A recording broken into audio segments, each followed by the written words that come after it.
Yes, I have been bitten by quite a few foxes. I definitely would not recommend having a fox as a pet. Hi, my name is Amy. I'm an animal trainer and behaviorist currently working at Animal Sanctuary.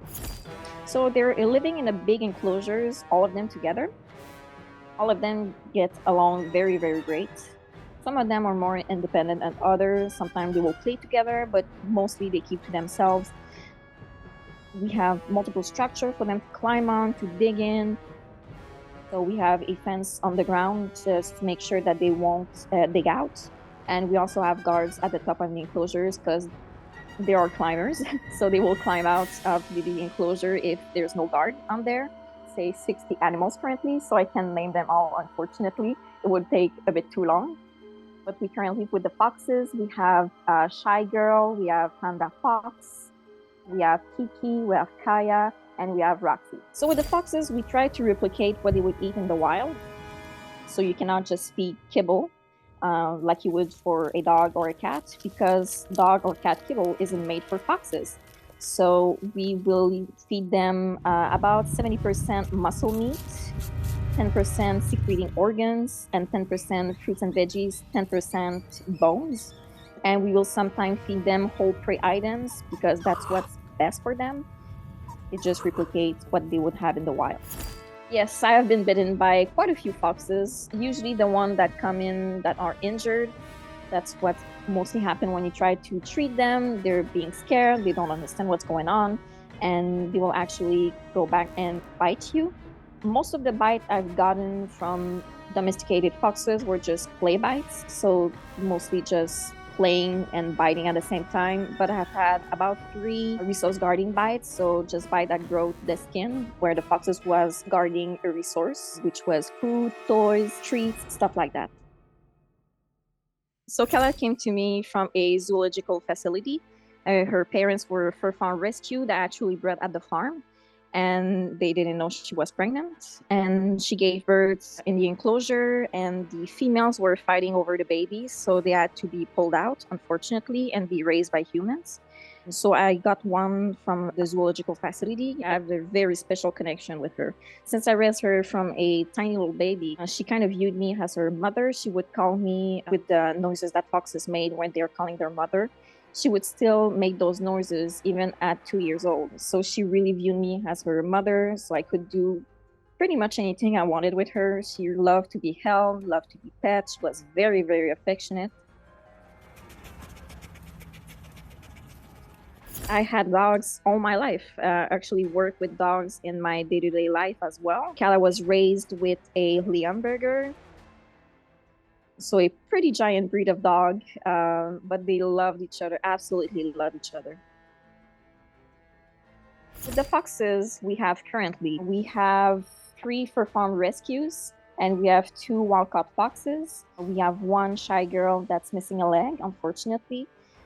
She's very shy, that's her name. And we also have Roxy. She has neurological issues, so she's blind from one eye and she's not fully there. So she sometimes will just space out and just look somewhere without really knowing what's going on, and she just won't respond to us. It happens less and less often now that she's growing older, but we still are keeping her just to make sure that she has a good quality of life. And we also have Kiki, that's a fur farm rescue that comes from the same fur farm Kala was rescued from. And we also have Panda Fox, that's our oldest fox. He's about 12 years old, we believe. He came to us from another facility that couldn't keep him anymore. And we also have Kaya, and Kaya is a fur farm rescue that we rescued when she was, I believe she was 12 weeks old.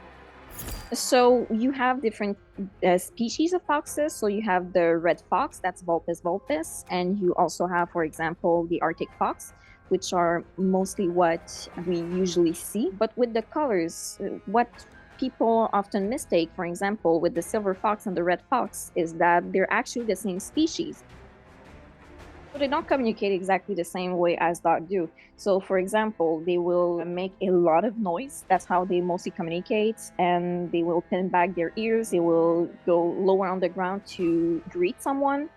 and make those high-pitched noises that sometimes dogs don't really understand what that is exactly. So sometimes working with foxes and dogs can be a bit complicated because the dog doesn't understand what the fox is saying, and vice versa as well. I definitely would not recommend having a fox as a pet. So people, when they buy foxes, they mostly think that it'll be like a dog or a cat. So they will go potty in a litter box, they'll go potty outside, they'll be calm, they'll be playful, and not destroying anything in the house, which couldn't be further from the truth. Foxes cannot be 100% potty trained, so they will be able to go in a litter box about 70 to 90% of the time, but they will also mark their food, their territory, to ensure that the things are theirs. And they're also very, very destructive. So I've seen foxes in houses destroy beds, couches, doors, the walls. It's pretty incredible the damage that they can do. So it's pretty hard to tell you how different they are because they sometimes act similar, but in the same time, they're very different animals. So some of them are really willing to people please, very affectionate and stuff like that, but their body language is what differentiate them from domesticated dogs. Absolutely love them from my very, very young age. Always love foxes, and there's just something about them that's just, they're so funny. They're very mischievous and they can be very loving. So, yeah, I really prefer foxes. I would say that foxes are not dangerous to people. Most people will think that foxes will hunt their cats, their dogs, that they're dangerous, that they will kill pretty much anything that they see, which isn't true. Foxes are not that big in the wild. They're about 10 pounds usually, so they could be the size of another cat. And they don't really hunt prey that are as big as them. So they will usually hunt smaller birds and mouses, rats, stuff like that.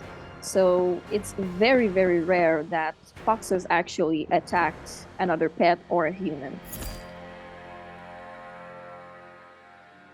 When we paddle out into the lineup, people smile. There's no doubt, and we'll take off on a wave and I hear people going, Rosie, go, Rosie. It's pretty cool. There's actually quite a few people who surf with their dogs, and then we have these competitions where they surf on their own and they're